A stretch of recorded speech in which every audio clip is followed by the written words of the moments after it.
Baik, Assalamualaikum warahmatullahi wabarakatuh. Alhamdulillah, assalatu wassalamu ala rasulillah, la hawla wa la quwata illa billah, amma ba'du. Yang Bapak banggakan seluruh peserta MPLS SMK Permata Bangsa tahun pelajaran 2021-2022. Selamat datang tentunya di SMK Permata Bangsa, dan insya Allah nanti kita akan bertatap muka. Namun karena hari ini masih dalam kondisi pandemi, jadi MPLS kita tahun pelajaran ini masih tetap daring. Dan sebelumnya saya ingin memperkenalkan diri. Nama saya Muhsin. Saya mengajar mata pelajaran pendidikan kewarganegaraan di kelas khusus di kelas 12. Tapi yang kelas 11 dan kelas 12-nya diampu oleh guru yang lain. Para peserta MPLS yang berbahagia, pada kesempatan kali ini kita bertemu dengan materi yang dipercayakan kepada saya, yaitu tentang kesadaran berbangsa dan bernegara. Bahwa sebenarnya memang kita sebagai manusia, sebagai individu, dikatakan sebagai makhluk individu dan makhluk sosial, kita selalu membutuhkan orang lain, dan oleh karenanya interaksi itu akan selalu ada dan tetap berlangsung. Dan karena interaksi inilah kemudian muncul beberapa persoalan-persoalan, kendala-kendala yang tentunya kalau kita lihat di era globalisasi hari ini, tantangan hidup yang muncul itu diantaranya misal intoleransi, kemiskinan, kemudian kesenjangan sosial, terorisme, dan bahkan pengangguran dan juga lain-lain. Nah, lalu bagaimana untuk kemudian menjaga Indonesia ini mampu untuk menghadapi tantangan tadi? Maka diperlukanlah yang disebut dengan kesadaran berbangsa dan bernegara. Pertanyaannya, apa itu kesadaran berbangsa dan bernegara? Nah, bahwa kesadaran berbangsa dan bernegara ini terdiri dari 3 kata. Yang pertama adalah kesadaran, yang kedua berbangsa, dan yang ketiga bernegara. Nah, kesadaran itu artinya bahwa kesadaran merupakan suatu hal yang dialami atau dirasakan oleh seseorang, atau kemudian dia merasa tahu dan mengerti, itu kesadaran. Kemudian berbangsa artinya bahwa dia menyatakan dirinya memiliki kesamaan tentang keturunan, bahasa, sejarah, adat, dan juga wilayah, yaitu pemerintah juga yang sama. Kemudian bernegara itu berarti menyatakan dirinya sebagai satu bangsa dan berproses dalam satu wilayah. Dan jika kita simpulkan bahwa kesadaran berbangsa dan bernegara ini secara singkat itu bisa kita artikan di mana seseorang secara sadar dan kemudian menyatakan dirinya memiliki kesamaan sejarah, bahasa, dan adat, serta kemudian menjadi bagian dari satu wilayah. Itu kemudian yang kita katakan bahwa kesadaran berbangsa dan bernegara.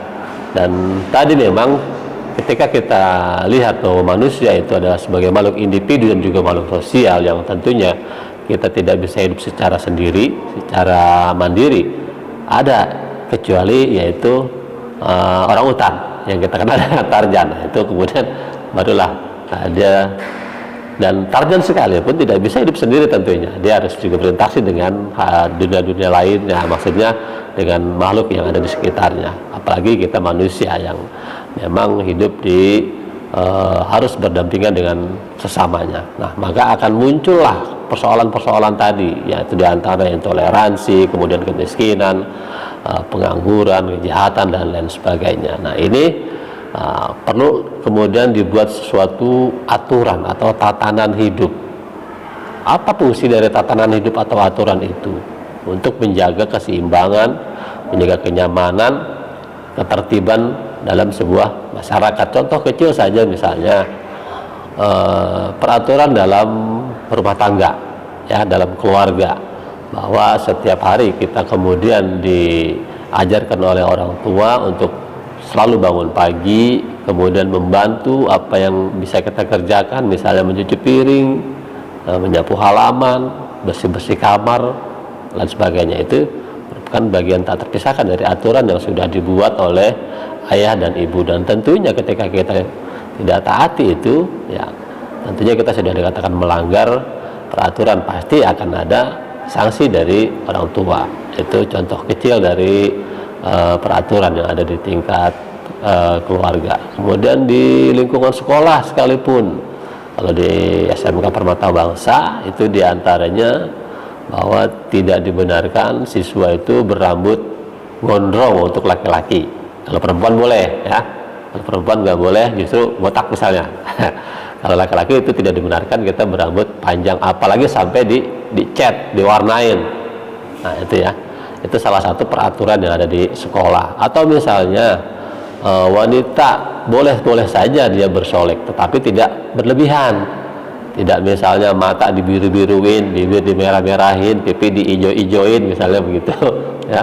Tidak, boleh saja bersolek, tetapi tidak terlalu berlebihan, ya wajar-wajar saja. Jangan sampai kelihatan seperti orang yang mau pesta, mau ke kondangan misalnya. Ini kita mau ke sekolah, ya. Kalian sebagai siswi dari rumah datang ke sekolah itu untuk belajar, bukannya untuk kepengen dilihat misalnya lebih cantik dari yang lainnya misalnya, atau lebih wah dari yang lainnya. Tidak, bahwa niat kita dari rumah ke sekolah adalah sama-sama untuk menghilangkan kebodohan, dalam artian mencari sesuatu yang memang awalnya kita nggak tahu menjadi tahu. Itulah target tujuan kalian semua dari rumah ke sekolah. Itu yang contoh kecil dari peraturan yang ada dalam lingkungan sekolah. Dalam hal ini adalah di SMK Permata Bangsa. Kemudian juga ada peraturan yang kemudian muncul di dalam masyarakat.